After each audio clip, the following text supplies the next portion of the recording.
Hey family, it's Tasha MAMABEAR prepping. You already know what time it is. Get your drink, pull up, let's talk about it. Welcome to the channel. Welcome back to the channel where we just talk about emergency preparedness, natural disasters, different things that might come your way from a family. It could be job loss, could be all types of different things. But depending on what it is, we just really talk about things that our family prepares for. Maybe that will help give you ideas for you and your family. So let's get into it. Today, what I want to discuss is just cold weather, right? Extreme weather conditions this year, and more mandates. Kind of just stuff I'm hearing, stuff I'm seeing, stuff that's like, ugh, right? You know, so many people getting sick right now, hospitalized. But let me tell you, you know, God is good, okay? Because, you know, we haven't gotten sick. My family has stayed clear. I mean, that could be just common sense. This is a time of year that we don't typically, you don't see us out at the movies and going out to eat and doing various things. One, it's expensive right now, but two, it just, I do believe in social distancing as far as not putting ourselves directly in a situation where I know we're going to be around a ton of people and get sick. But we had a ton of people over for Thanksgiving. Everything was fine. Nobody got sick. I go out personally all the time to check stores, to check how things are looking, to run errands, to go to the post office. Recently here, I've been to the post office several times to mail things, And although my kids are homeschooled, hubby is not working right now because his parents were here, but he's about to go off and here I am, my throat starts to, but he's about to go back to work here. And, he just likes to do something and be doing more. Isn't that funny? Ooh, I rebuke you, devil. I know what that is. Just stop it. So I find it interesting, though, that I do go out and about. I do not wear anything, and I'm fine, right? And I'm around people. I do get in people's bubbles from time to time to help people, whatever. But unfortunately, there is a lot of people that are getting sick and a lot of people that are still catching things or passing away from other things that are happening, okay? And it's unfortunate too, because we have extreme weather during this time. And obviously that's why you see a spike in this stuff during the winter time already. Some stuff that's concerning, there's a big emphasis on, these three things: RSV, COVID, flu, right? Well, flu, RSV, I mean, they've been around forever. Yes, we have an uptick in RSV that, I would like to know why it's so increased this year. But it is, and it's bad, and it's not good, right? You have a ton of people in the hospital for that. Very hard to get a bed. My father-in-law took him about 24 hours to get a bed in the ICU. And I had several nurses that reached out to me and told me, yeah, it's anywhere from 24 to 48 hours to get a bed. And that's if you constitute needing a bed, because a lot of people are being turned away once seen maybe they're inside of just the urgent care, beginning rooms, right?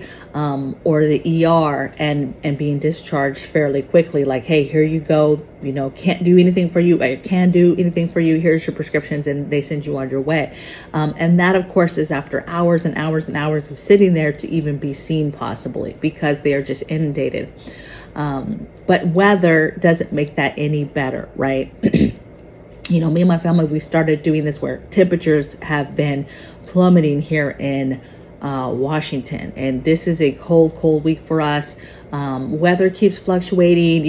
We were supposed to get like 5-degree weather where we live, and it's already been changing the last 24 hours to a little bit warmer. Now they're talking about some snow, but next week now we're talking about thunderstorms, right? We're talking about crazy rain and crazy thunderstorms, like multiple days in a row. And I know the rest of the country is going through this. All across the country is getting a taste of this, especially, your northern hemisphere part of the country, right?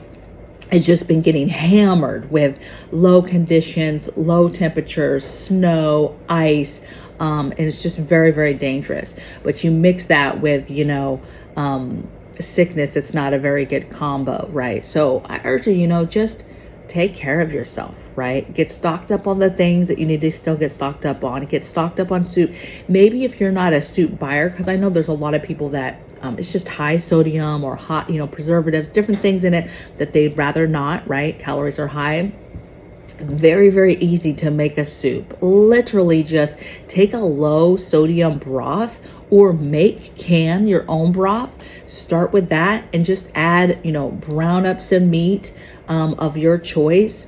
Cut up some vegetables and put it in a crock pot or a pan and just put it on low and just let it cook all day. And then later on, add some seasonings. Start it off with some garlic and some, a little bit of olive oil, a little bit of garlic, onions. Start it off with that in the pan, then pour in some broth, add your browned meat, your vegetables, and let it cook down. There's 1,001 soups that you can do that way with just a very basic base and let it go, right? Tons of times I just throw stuff together and listen, it doesn't always turn out good, but more times than not it turns out good and fine, right? Grab you some bread, grab you some crackers, and it's done. And it's low key, which allows you to do other things, right? But we've been telling ourselves with this low weather, knowing that sickness is going around and knowing that it's getting colder, just been continuing to do different weathering type projects around the house to weatherize. We had found out that underneath the bathroom, I was opening bathroom drawers one day and I was like, wow, I just feel a big draft when I open these drawers in the bathroom. Come to find out, I look under the thing and I look all the way underneath, like really deep underneath. And, our house is very old. This isn't some kind of cookie cutter house, right? And there was like a gaping, first of all, there was a little bit of spacing between the pipe where the pipe was coming in from the outside. And I was like, oh, there's some air in there. So I said, hey, babe, can you go in and just take a look under there and then just go ahead and do whatever, tape that up, whatever he's going to do, right? He likes to do stuff. He might do something I'm just going to put some tape over it, but maybe he actually has a real way to fix it, right? So I'm like, hey, can you look under? He said, babe, right? Calls me in there. I look under, he's like, no, look way up underneath here. There is a hole. I don't even know what it's from, you guys. Literally, it's like a square that it's this big that somebody has that for whatever reason to get access to the pipes at one point. Obviously we didn't do it so well before we even bought the house. And it was so high up, can't even believe we never saw it. I put stuff under there all the time. I actually have a shelving thing to get stuff up high. Cannot believe I did not see this gaping hole up there. And so, he had to cover it. But it's crazy the things, especially if you have an old home where air might be coming in and you're like, how is this coming in? And it's just crazy that I just happened to feel that one day and was like, where is that coming from? Right. And basically it was coming in through that hole. And then just the drawers, obviously when they're put in, they're open and that air was just getting there and I was just opening and could feel it. Right. In that particular day, it was probably very cold, very windy, and I was able to actually feel that draft. So just, we keep doing stuff like that. Keep doing maintenance on the house, keep weathering stuff. We keep going outside, continue to go outside and acclimate, as climate, is changing, whatever you believe about that. Things are changing, regardless of what you believe it to is going to be the end result, regardless of what you believe is causing it or whatever. I'm not here to tell you about climate change, okay? So just know that. But I'm a realist and the climate is changing. And so You have to continue to adapt to that and adapt your world wherever you live, and how it is doing that, and how that's affecting you and where you live, right?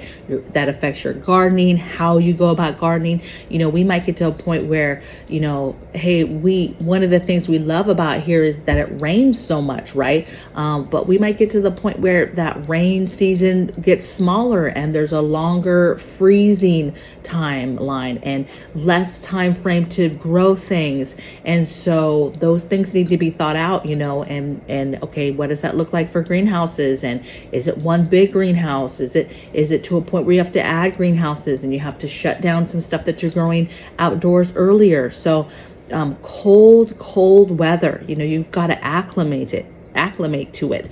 Not only your body, you got to go out and do things in that, and really see how that's going to be affecting things. We have a cat that lives outside. She's totally furry, been out there for a while, and I've been worried for her, even lately, because the temperatures are just getting very, very, very, very low, right? So just, I say all this because there's a lot of things happening, and it's very easy, I think, to get caught up in like the negative of it. Even my channel, people would say, your thumbnails are meant to cause like, oh, there's something happening. Well, there is something happening. So I don't feel any kind of way putting up a thumbnail, let's say, to get your attention, right? On the topic at hand, because it is getting crazy. It is chaotic. Things are wild. There is a lot going on, and it's very easy to get inundated with that negativity. I'm gonna tell you, the other day, I follow a ton of channels in Instagram, and I had several channels that I followed that just had all types of political memes, different things that comes through my feed. And at one point, I just wanted to laugh, and that stuff was just funny. It's getting to the point now where it's too much, right? I'm sick and tired of just everything that has to do with just the political aspect of everything. Memes about Brittany Griner. I'm just over everything. I don't care. I don't care that girl came back. I don't care that she was released. And maybe that's just, maybe that's evil in me, hateful of me. I just don't care. There's so many important topics to be talking about and understanding, and skills to be learned, and things to be learned, and life to be lived, that doesn't involve all this craziness. And so, I started deleting accounts. Like, I can't follow anymore. I need more positivity, more wholesome, more kindness. We need more kindness in this world. We really do. And I'm not trying to say that to be, I'm a hard woman, right? I'm not a softie in the sense of, I'm not a pushover. I definitely have an opinion about all types of things. But I do get to the point where it's like, I'm just so over all the negativity. I just want to just be for a little bit, right? And not be stressed out about preparedness and being stressed out about that stuff. And, people are feeling it, and you have to just step back. At some point, you just have to step back and say, I'm going to take a break. I'm going to play some board games with the kids, or I'm going to go outside and walk the garden and dream. I oftentimes just go outside and just walk around and dream about the different things I want to do. Oh, maybe this area would be nice to have a little butterfly garden. Maybe this would be nice to start a food forest area in this area. Whatever it is, and I just dream about the different things that I want to do. I'm getting ready to finally start the area, the edging around the fence line. That's going to kind of follow and go around the huge septic field. And I'm excited. And I've done so much research on exactly what kind of plants I want. Some of it's still a mystery of what I'll put in there, but I want a lot of, slip in some medicinal plants, slip in some perennials, and just have a really good start and take my time and not rush stuff, so that I can build up this space, to be something that I'm in love with, that provides for my family. Okay. And doesn't obviously provide for my family. So, we'll see how that goes. Mandate wise, I don't know what to tell you. I just know to tell you to pay attention. Don't close your eyes. I don't want you to close your eyes. So pay attention to the news, pay attention to what's going on. You know, I seen a commercial the other day that was for a combo vaccine. It was for COVID and flu. And I'm just going to let you know, I got super upset. I let myself get upset in that moment. And then I calmed down, like, just, you have your opinions, but who cares, right? I do have my opinions. I got very upset over that. I almost, no, I could tell you why, right? I was about to say, I almost can't tell you why. I think I do know why. But it's upsetting because it's another way to normalize what's going on, normalize this new thing. And then also just put it in this box that, you know, people are very comfortable with flu. A majority, I don't even want to say majority. I don't know what the stats are, but there's a lot of people that believe in a flu vaccine and are cool with it. And so when you add that to this other one and it's trying to change it to being easier to grasp, like, oh, okay, they're combining it because it's simple, it's safe, like this other one that we've been taking for years, and I just cannot stand it. Okay. And you know, the whole push for different stuff when you go into stores and indoor, like, hey, if you're going to be indoor, we're recommending that you put something over your face. And again, you know, I trust in God. I trust in God will tell me at times when I need to do stuff. And that's what I go with, right? You know, the couple times I took, you know, mom out, my mother-in-law out, you know, I don't wear a mask anywhere I go, right? At all, unless I go somewhere where it's mandated, like a hospital or something like that, right? But I don't. But my gut, and I just went with it, and I, you know, I was like, listen, before we left, I just naturally, hey, do you have your mask? And she's like, yeah, I have my mask. And so it was just known from jump. She's much, much older, in her 70s, and it just was known from jump she was going to wear that, right? But mind you, I'm right there, and I'm not, you know. But there was no craziness about that, right? It's just natural life, respect of what one wants to do, right? And common sense of when things maybe need to be needed, right? When you're much, much older and have other things that can compromise or make you more of a target, common sense kicks in, I think, right? But, you know, to think indoors, you would go somewhere or even in your home and you're going to have people within homes and within places just all covered up. And we just miss a lot as a people of what you get from somebody from looking in their face and seeing their eyes and seeing their face and seeing their mouth and listening to them talk like this, right? You miss a lot. And so, I don't know, very, very cold.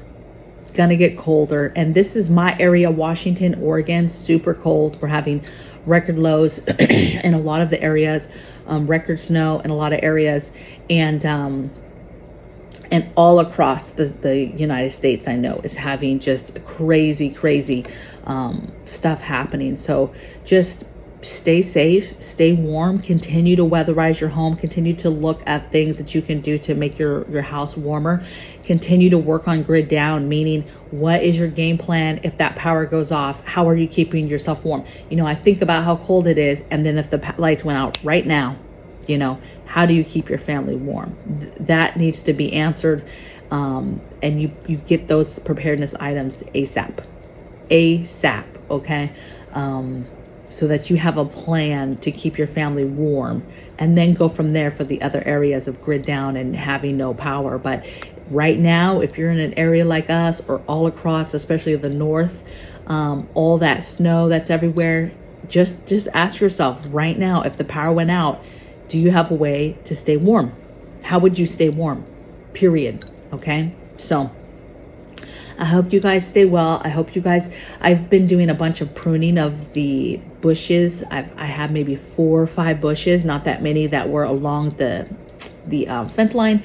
And as I'm trying to prep to get ready to do that landscaping, I did a bunch of pruning that, I mean, probably over 5 years, 6-7 years haven't been pruned back. So had to do a lot of pruning. Unfortunately had to cut down a huge established hydrangea because it's not good for chickens. The leaves, everything, the bark, all of that is not good for chickens. So it's right next to the chicken coop, and we want to expand the chicken coop. And so we made the decision, obviously we had to, we cut it all the way back down, and then we're about to actually dig out the root system. So that nothing tries to grow back, right? So lots of projects, always something to do, and it feels good to do so. So continue to think about the positivity and work off of that, and you'll be just fine. And just, if you're still watching this and you're feeling overwhelmed, you're one of those people that's like, I have so much to do, just stop it, baby. Just stop it. Just sit back, get you a nice cup of coffee, look out the window, walk about your property, your yard. It doesn't matter if it's a sidewalk with some flowers. Just walk around a little bit. Smell the air, okay? Enjoy what God has given us, and just do something with the family, do something with the kids, do something with a girlfriend, you know, or a boyfriend. Go out with a friend. Randomly call one of your friends and say, let's go to lunch, okay? Do something that has to do with living and not stressing, okay? So I'll see you guys tomorrow. Bye.